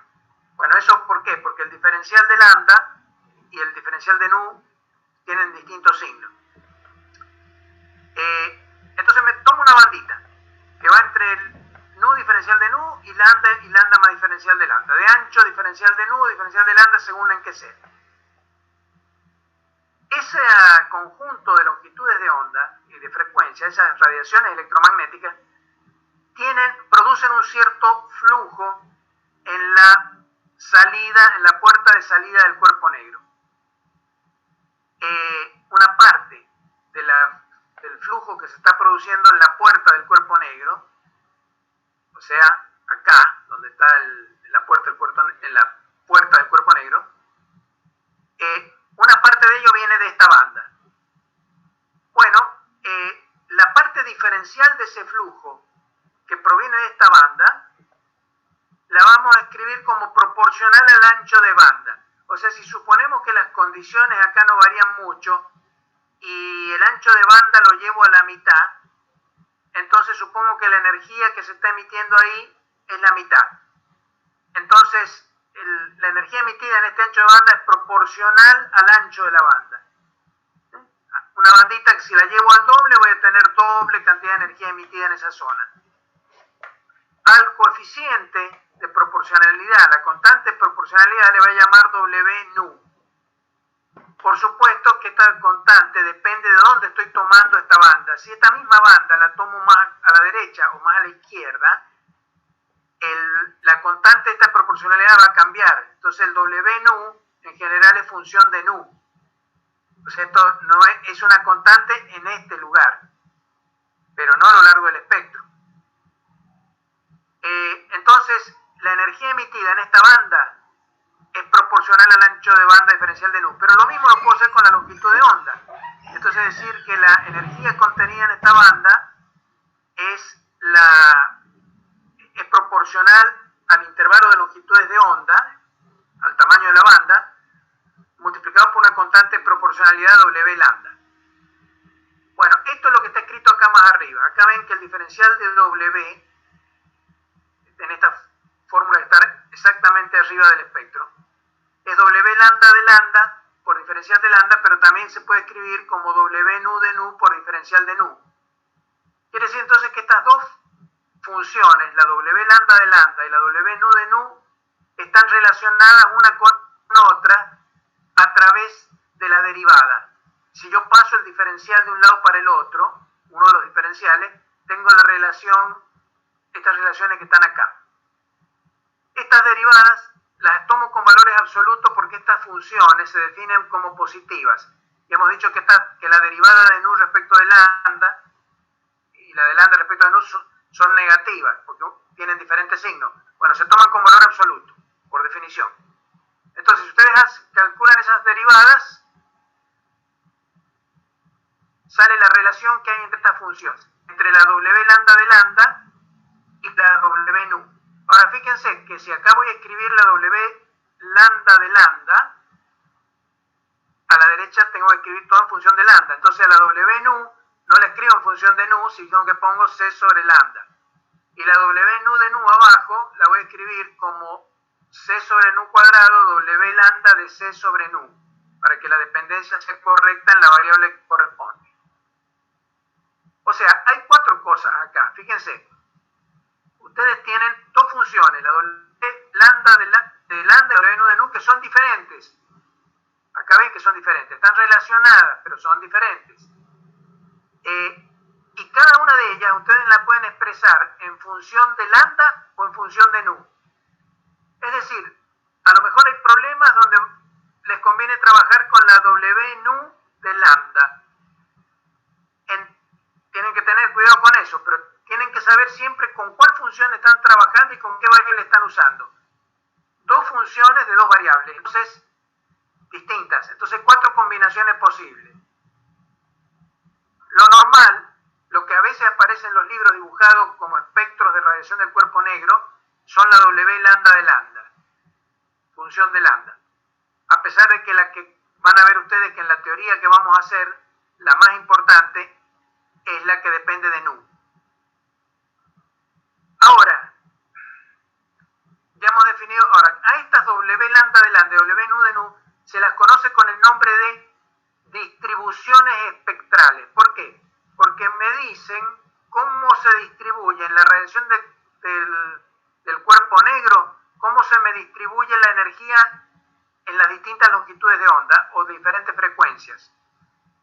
Me despliega el espectro. Me van diciendo, en función de lambda, cuánta energía se está emitiendo en esta longitud de onda, cuánto en esta otra, y salen dibujos como estos que están acá. Acá tienen, esto lo pueden considerar como medidas experimentales de la radiación del cuerpo negro, cuando el cuerpo negro se lo coloca a diferentes temperaturas. Fíjense, 6000 grados Kelvin es más o menos muy parecida a la temperatura del Sol. Entonces ustedes ven acá que el pico está en el visible. A ver, no hay que asombrarse de que el pico de radiación del Sol esté en el visible. Simplemente, como el Sol emite el pico en esa longitud de onda, la naturaleza, la evolución de las especies adaptó el ojo para que trabajara con el pico de radiación de la estrella madre. El Sol es nuestra estrella madre, entonces nuestro ojo se adaptó a ver el campo disponible de mayor intensidad que nos llegaba a través de la atmósfera, que es la luz visible. Por eso nuestro ojo ve el visible, pero no es casualidad de que sea el pico de la emisión del Sol. Fue así. Si hubiéramos nacido en un planeta alrededor de una estrella muy caliente con el pico en el ultravioleta, tendríamos ojos que podrían ver el ultravioleta. Y si hubiéramos nacido en un planeta cercano a Betelgeuse, la gigante roja, esa que les comenté, pues nuestros ojos probablemente hubieran podido ver el infrarrojo. De hecho, no sé si ustedes lo sabían, pero los dinosaurios tenían, en el mismo lugar donde nosotros tenemos la glándula pineal, porque sobre la base de la glándula pineal ellos lo desarrollaron, un tercer ojo colocado lo que ahora sería nuestra frente, entre los dos ojos, en la frente nuestra, donde las mujeres hindúes suelen pintarse el famoso tercer ojo, el ojo de la iluminación, que le llaman ellos. Bueno, los dinosaurios tenían ahí un ojo infrarrojo, entonces podían ver en la oscuridad. Esa era una adaptación a la caza nocturna que tenían los dinosaurios. Bueno, a no asombrarse entonces de que el pico de radiación del Sol esté justo en el visible. Entonces esto es la W lambda de lambda, esto que está representado acá en función de lambda. ¿Qué me dice esta curva? Me está diciendo cuánto se emite en diferentes longitudes de onda. Aquí van creciendo para longitudes de onda cortas, poquito, después empieza a crecer, llega al máximo en el visible, disminuye hacia el infrarrojo y cada vez menos en las microondas, en las ondas de radio, cada vez menos. Y acá tienen dibujado también cómo es esto para las diferentes temperaturas. Por ejemplo, 5000 grados Kelvin podría ser la temperatura de una gigante roja, tiene su pico en el rojo. Bueno, ahora hemos visto también que el flujo es un cuarto de C por U. Como el flujo del cuerpo negro es proporcional a la densidad de energía en el interior del cuerpo negro, C es la constante de la velocidad de la luz, C sobre 4 es una constante.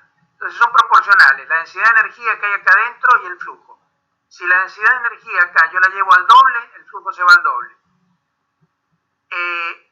Pero entonces también puedo definir lo que se llaman las densidades de energía espectrales. En vez de trabajar con U, yo puedo tratar de ver cuánta energía hay en el interior del cuerpo negro en la banda entre lambda y lambda más diferencial de lambda, o entre nu y nu más diferencial de nu. Y puedo hacer lo mismo y definir lo que se llaman las densidades de energía espectrales.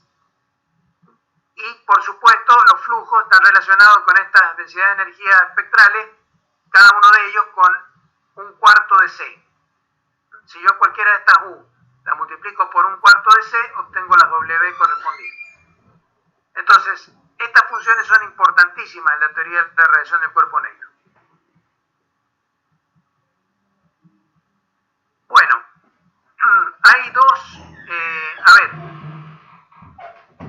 acá están escritas entonces las W lambda de lambda, que es un cuarto de C por la U sub lambda, etc. Bueno, ahora, fíjense, yo acá tengo escrito el diferencial de radiación, el diferencial de flujo, como W lambda por diferencial de lambda o W nu por diferencial de nu.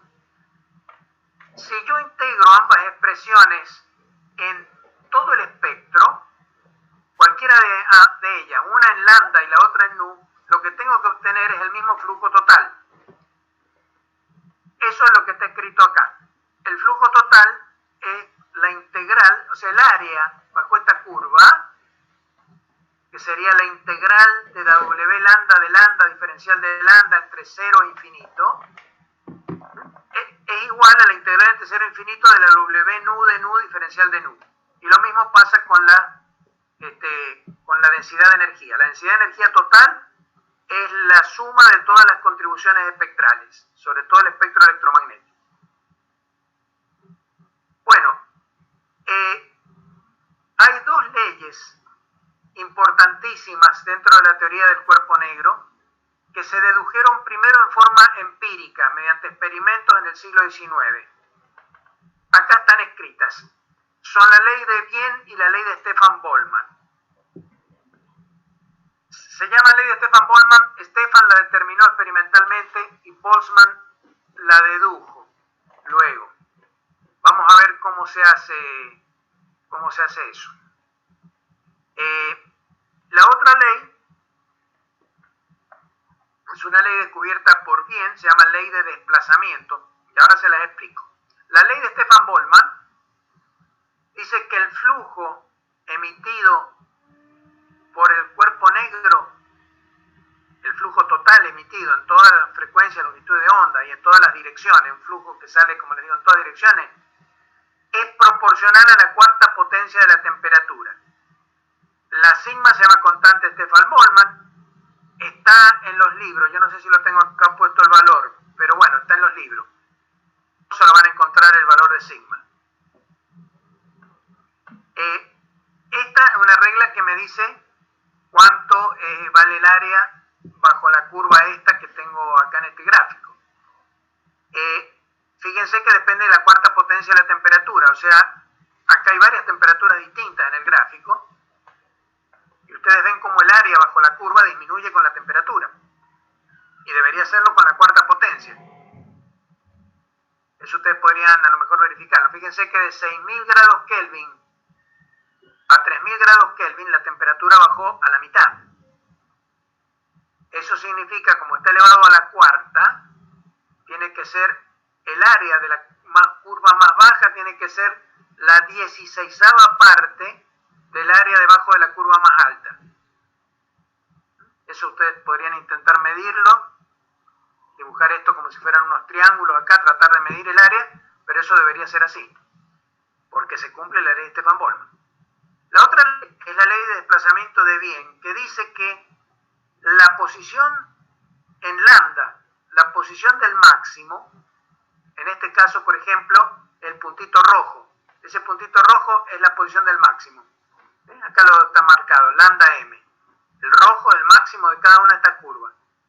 Dice que esa posición del máximo, multiplicado por la temperatura absoluta a la que se está emitiendo la radiación, es siempre una constante P.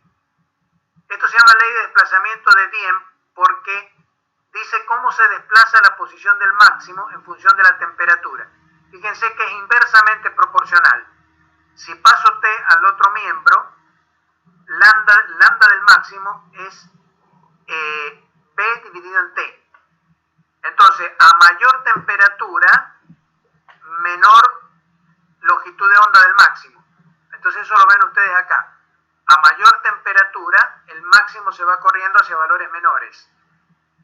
Esta línea de trazos que va por todos los puntitos rojos, que son los máximos, es el cumplimiento de la ley de Wien, la ley de desplazamiento.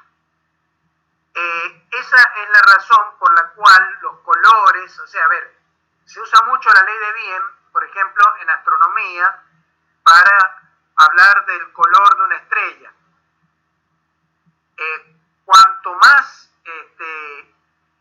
fría una estrella, la longitud de onda del máximo se corre más hacia valores mayores. Entonces, por ejemplo, si una estrella es muy caliente, por ejemplo, supongamos una estrella a 10.000 grados Kelvin, probablemente el pico entre en el ultravioleta. Una estrella muy caliente, probablemente acá haya una curva que se sale de este gráfico, pero que podría estar en la zona del ultravioleta. En cambio, si la estrella es fría, entonces el lambda m es mayor y se va corriendo, como por ejemplo en una roja, acá a los 5.000 grados Kelvin ya está entrando en la zona roja, a los 4.000 Kelvin ya directamente el pico es infrarrojo, y a los 3.000 también. Bueno, acá está más o menos representado eso mismo que les he dicho. Acá tienen ustedes la función W lambda de lambda en función de lambda. Acá está marcada la posición del máximo. Está escrita la ley de Wien, escrita poniendo que la temperatura es V sobre la lambda correspondiente al máximo. El área debajo de esta curva, que es la integral de la función W lambda de lambda sobre todo el espectro entre 0 e infinito, todas las longitudes de onda, es proporcional a la cuarta potencia, la ley de Stefan-Boltzmann. Bueno, y acá está representado que lo que es tomar un diferencial de lambda, multiplicarlo por el W lambda de lambda, que es la altura de este rectangulito. Entonces la suma de todas estas cantidades me da el área total bajo la curva. Esto es más para un curso de análisis matemático, pero es para que entiendan bien estas curvas que estamos viendo. Estas dos leyes son importantísimas. La ley de Stefan-Boltzmann y la ley de Wien son fundamentales en muchos problemas que los van a poder resolver usando estas dos leyes. Bueno, como ven, hemos avanzado solamente 2 páginas del apunte y prácticamente hemos pasado la tarde hablando nada más que de esto. Como les decía, estos apuntes son un esquema. Ustedes espero que si los tienen impresos los apuntes pueden ir tomando nota de algunas cosas que yo digo y anotándolas, porque no he puesto acá todo lo que he dicho. O sea, no, todavía esto no lo he redactado como para hacer un texto publicable, digamos, es simplemente un esquemita. Lo que yo les diría que ustedes, estos apuntes que yo les voy pasando, si los imprimen mejor y los pueden ir trabajando mientras yo voy hablando, ustedes pueden ir anotando cosas, como si estuvieran tomando apuntes en clase, en una clase normal, digamos. Esto, qué sé yo, una clase, pero no sé si llamarle normal. Bueno, yo pararía acá, por dos razones, porque los temas que vienen ahora, a ver, esta clase me ha servido para qué, para definir estas funciones. ¿Para definir qué cosas? Definir lo que se llama reflectividad, coeficiente de reflectividad, coeficiente de absorción o absortividad y de emisividad. Definir lo que es el flujo de radiación, que no es lo mismo que la intensidad. A pesar de ser área por unidad de energía, por unidad de área, por unidad de tiempo, no es lo mismo que la intensidad. Está relacionado con la intensidad, pero no es lo mismo. Y definir las cantidades espectrales. Porque en definitiva, sí vamos a trabajar con el color, porque al haber abierto el espectro sobre todas las longitudes de onda, aunque estemos trabajando con el cuerpo negro, sabemos que la luz blanca que emite es una mezcla de todos los colores y de todas, en realidad de todas las frecuencias, incluyendo en este color, entre comillas, el infrarrojo, el ultravioleta, el rayo X, etc. A ver, una aclaración. Yo me acuerdo una vuelta, un hijo mío, en una clase en la escuela secundaria, ya todos mis hijos ya pasaron de la escuela secundaria, son de la edad de ustedes o mayores, pero a uno cayó intrigado a preguntarme, porque le habían preguntado al profesor qué era el infrarrojo y qué era el ultravioleta, y el profesor le había contestado que el infrarrojo era un rojo oscuro y el ultravioleta era un violeta profundo. Claro, eso claramente no es cierto, o sea, el infrarrojo y el ultravioleta directamente no se pueden ver. Nuestro ojo no está hecho para ver más que el visible, vemos hasta el rojo, vemos hasta el violeta. Lo que tendría que haberle dicho es, mire, el infrarrojo no se ve, el infrarrojo es simplemente calor. De hecho, creo que ustedes saben cómo se descubrió el infrarrojo e incluso por qué recibió ese nombre. El infrarrojo se descubrió en experimentos hechos, creo que fue por Herschel, un astrónomo, que tomó la luz del sol y la descompuso en el espectro, pero observó una cosa curiosa. Observó que si colocaba un termómetro debajo del rojo, el termómetro marcaba más temperatura, es decir, que se empezaba a calentar en la parte que estaba por debajo del rojo. Esa fue la manera como Herschel descubrió la presencia de la radiación infrarroja emitida por el Sol. Es decir, que el Sol estaba emitiendo, aparte de la luz visible, estaba emitiendo otras cosas. De hecho, hoy en día sabemos que el Sol emite, por ser un cuerpo negro, emite la totalidad del espectro. Emite desde las ondas de radio muy largas hasta radiación gamma. Lo que pasa es que, claro, la cantidad de radiación gamma que llega a la Tierra es muy pequeña y además tenemos una suerte. La atmósfera nuestra tiene una ventana para el visible, pero bloquea la zona del ultravioleta, sobre todo con la capa de ozono. Ustedes saben que la capa de ozono es nuestro gran escudo contra el ultravioleta. Y bloquea también la zona del infrarrojo con los gases de invernadero. El metano, la propia agua, el dióxido de carbono, todo eso bloquean el infrarrojo. Por eso los gases de invernadero producen el efecto invernadero, porque son opacos al infrarrojo. Entonces, ¿qué pasa? La luz visible entra, calienta el piso, y cuando el piso, que no está a la temperatura del sol, está a menos temperatura, pero que se ha calentado, quiere liberar el calor, el los gases de invernadero, como son opacos, no lo dejan salir. Entonces eso hace que el planeta permanezca caliente.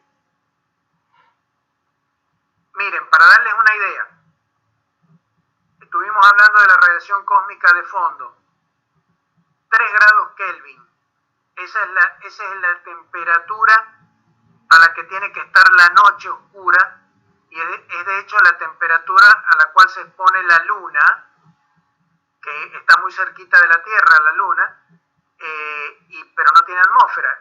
Entonces en la noche lunar se alcanzan temperaturas bajísimas, porque por radiación térmica la Luna, lo que se calienta en una cara durante los 14 días que tiene de día, y después se enfría durante la noche de 14 días también. La Luna rota una vez por mes, más o menos.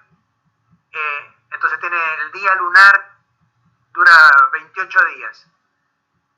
Durante 14 días se recalienta la superficie con el Sol, y durante 14 días reemite eso al espacio vacío, que está a 3 grados Kelvin, que está muy frío. Entonces la Luna se enfría mucho.